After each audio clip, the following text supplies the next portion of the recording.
Satu hal bahwa Indonesia sudah termakan propaganda Cina, menjadi penakut, menjadi ayam sayur. Fakta lain yang mau saya berikan lagi adalah ketika Ibu Susi, mantan menteri yang saya beri julukan Menteri Spesialis Penegakan Kedaulatan Maritim dan Perikanan ini melakukan aksinya menenggelamkan kapal pencuri ikan, dia menegakkan kedaulatan dengan cara menenggelamkan banyak kapal Cina yang maling-maling tadi. Dan apa yang terjadi pada saat itu? Cina diam aja tuh. Oh lupa, ternyata nggak diam juga. Buktinya Bu Susi nggak kepake ya sekarang. Oke, kita lanjut. Bener deh, menurut saya Ibu Susi ini lebih NKRI dari Angkatan Laut Indonesia selama ini, dan itu fakta. Beliau lebih NKRI dari Menkosaurus yang mengurusi investasi Cina. Ibu Susi menenggelamkan lebih 200 kapal pencuri ikan di lautan Indonesia. Bahkan di Natuna yang 80%-nya dicuri bisa berdaulat lagi zaman Bu Susi menjabat. Efeknya kapal nelayan Indonesia kalau menangkap ikan di Natuna bisa panen raya terus. Ada fakta lain lagi.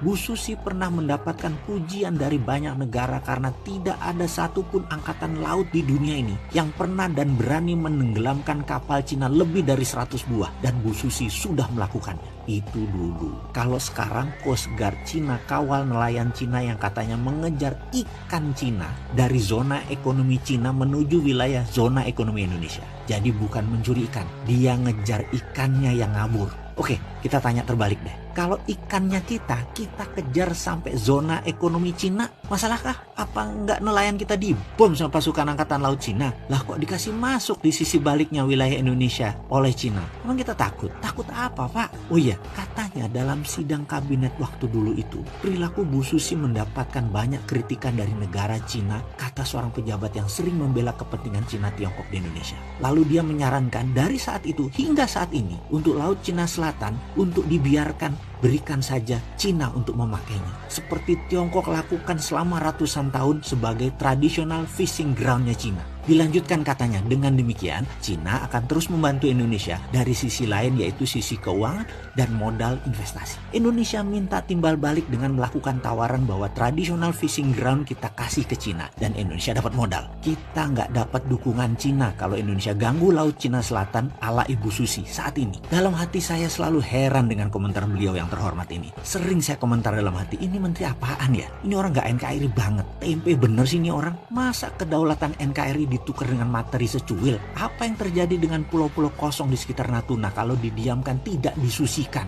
Yang sebentar lagi isinya nelayan Cina, lalu jadi Spratly jilid 2. Lalu lepas seperti si Padan dan Ligitan. Ngasih Cina traditional fishing ground, langkai dulu mayat pejuang NKRI, Bung. Begini Komandan, di sekitar Natuna ribuan tahun juga sudah jadi traditional fishing ground bangsa Indonesia. Geblek aja dikasih Cina. Cina kasih duit memang selesai masalah. Duit Cina harus dibalikin kan? Sementara Natunanya hilang. Oke, sekali lagi, saya ini bukan pengkritik tanpa solusi. Saya minta video ini berkenan untuk diviralkan. Kita selesaikan once and for all masalah Cina, Natuna, dan Laut Cina Selatan. Mulai sekarang di seluruh buku pelajaran nasional ganti nama Laut Cina Selatan menjadi Laut Natuna Utara. Itu traditional fishing groundnya bangsa Indonesia. Saya minta Menteri Luar Negeri melobi PBB, melobi Mahkamah Internasional bahwa kami bangsa Indonesia dengan ini menyatakan wilayah utara kami bernama Laut Natuna Utara. Ini adalah branding yang mencabut akar masalah dengan pemahaman Laut Cina Selatan punya Cina. Nanti dulu, di sisi utara Indonesia ini brand baru nasional.